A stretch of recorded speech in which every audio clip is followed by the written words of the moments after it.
ICC event আসে আর যায়, বাংলাদেশের অবস্থার যেন কোনো পরিবর্তন হয় না। এবারের চ্যাম্পিয়ন্স ট্রফিতেও সেই পুরনো চিত্র। এদিকে বাংলাদেশ হারায় আসর থেকে ছিটকে গেছে পাকিস্তানও। দেশটির ভক্তরাও হতাশ, আর দুই দেশের গণমাধ্যম কর্মীদের চোখেও দল দুটির অসহায়ত্ব।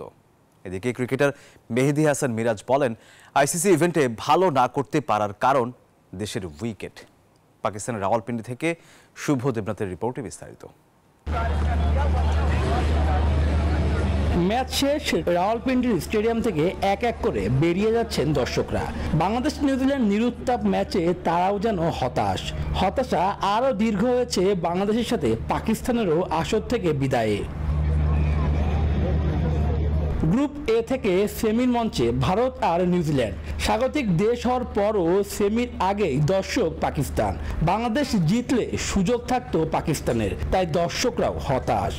अच्छा था, सही था, लेकिन जो एक्साइटमेंट पाकिस्तान की और इंडिया की थी वो इतनी नहीं थी इसमें। एक्सपेक्ट तो कर रहे थे कि बांग्लादेश जीत जाए ताकि पाकिस्तान के कोई चांस बने, लेकिन नहीं हो सका कुछ। मैच तो अच्छा था, बांग्लादेश ने तो काफ़ी फाइट किया, लेकिन अब क्या कह सकते हैं। Really upset. Like I really wanted Pakistan to win, so yeah. Bangladesh Pakistan দুই দেশের সংবাদকর্মীরাও জানালেন, দল দুটি ছিল পরিকল্পনার অভাব, সেটা দল গঠন কিংবা মাঠের বাইরেও। বাংলাদেশি ব্যাটারদের নখদন্তহীন ব্যাটিং টুর্নামেন্ট থেকে ছিটকে যাওয়ার কারণ। পাকিস্তানের সুযোগ ছিল ভারতকে হারিয়ে পরবর্তী রাউন্ডের পথ তৈরি করা, সেটা হয়নি কারণ তাদের পরিকল্পনার যথেষ্ট অভাব আছে। বাংলাদেশের ব্যাটিংটাও আরও ভালো হওয়া প্রয়োজন ছিল, এত কম পুঁজি নিয়ে ম্যাচ জেতা যায় না। বাংলাদেশ টুর্নামেন্টটা ভালো করেনি, আমার কথা হলো যে ব্যাটিংটা বিশেষ করে কলাপস করেছে দুই ম্যাচেই, এবং এই ধরনের বড় টুর্নামেন্টে আপনি ওয়ানডে এখন যেটা হচ্ছে যে 300-350 রানের ম্যাচ, 300 করেও কিন্তু সেফ নেই এই টুর্নামেন্টে আমরা দেখেছি।